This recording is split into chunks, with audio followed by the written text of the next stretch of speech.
Imagine you wake up one day, you get a drink of water, put your work clothes on, and you stimulate yourself by working hard and achieving small goals throughout the day. For some of you, this may seem like hell, and for others, this may be the perfect life. But what I'm telling you today is why boredom can actually be healthy for you. Before we get into this video, I encourage you to watch the whole video because it will not only help you understand why boredom can actually be good for you and help you better yourself, but doing one thing at a time without losing your focus is just one step closer to fixing your dopamine system. Have you ever have been so bored before where you try your hardest to think of something to do but you just can't? That's your overly fried brain, destroyed from hours of screen time and overstimulation. You want to fix that? Stick around until the end of the video. Let me ask you this. Why would you choose your phone over something like a book? Because not only your phone reward more dopamine, but it's the easier way. Your brain doesn't like to work for things. It controls you in order to always take the easy way out. Now, do you want to live your life being in control or being controlled? Listen, your brain was never meant to learn and for you to be all lackadaisical. It was never meant to be used to only have fun or to watch TV all day. If you understood how complex the cerebrum was, you would know that the amount of creativity it could use is astonishing. Now that all sounds great in theory, but it's actually attainable. You just have to be willing to be bored, and those things will occur. We constantly overstimulate ourselves, and it destroys our brain. If we focus on the right thing, it will be used for the actual purpose, and we will be so much better in life, whether it's a year, 5 year, or 20. Let's talk about the number one app in brain rotting, TikTok and Instagram.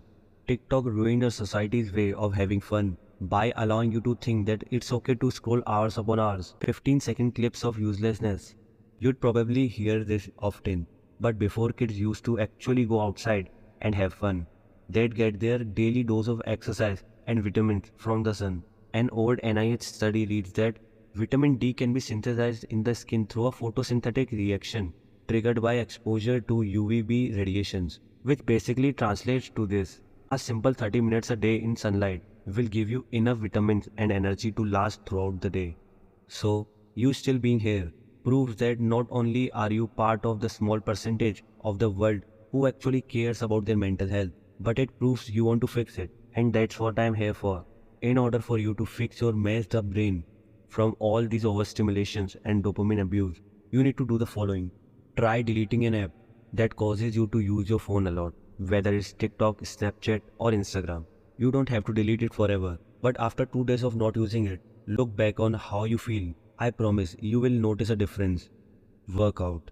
Now, this doesn't have to be a chore. Personally, I love hitting the gym. It gets me the boost of confidence and energy, and it's the right way to reward yourself. You see, your brain doesn't allow itself to feel rewarded after a workout because you already destroyed your dopamine system. But working out, whether it's hitting the gym or going out for 15-minute walk every day, has its own benefits. And within a week, you will notice a difference, not just physically but also mentally. Something I know a lot of you like to do is sleeping. Now, don't get me wrong, sleeping is great for your health, but that's all depends on what time you're doing it at.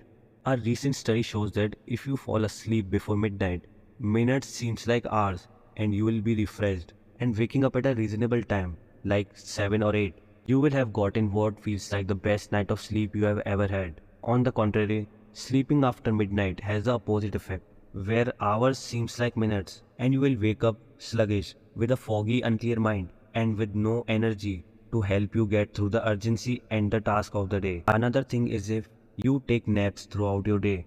That's another way of overstimulating your brain because of how good it feels. But you can easily be destroying your sleep schedule that way. I suggest you to do your night routine an hour before bed. You put your phone across your room somewhere out of reach and sit in the bed for the last hour, meditating. Then when you go to sleep, your alarm will wake you up in the next morning, forcing you to get out of bed. If you work on self-improvement, you will notice that you will find yourself being okay with being bored. Sometimes stimulating yourself is okay. It just depends on how you do it. You want to get rid of the things that are above your biggest priority. If you want to get rich or successful, you have to make sure that your life is boring, so that working hard to achieve money or success is a thing that you will end up enjoying. Your brain tricks itself into thinking working can be fun The easiest way of becoming successful is by making your life more simple. So those responsibilities or priorities are actually fun. You will end up being so far ahead of everyone and more focused because your brain isn't fired with cheap dopamine. Stay consistent with these tools and good luck. If you have enjoyed this video, like and subscribe. See you in the next one.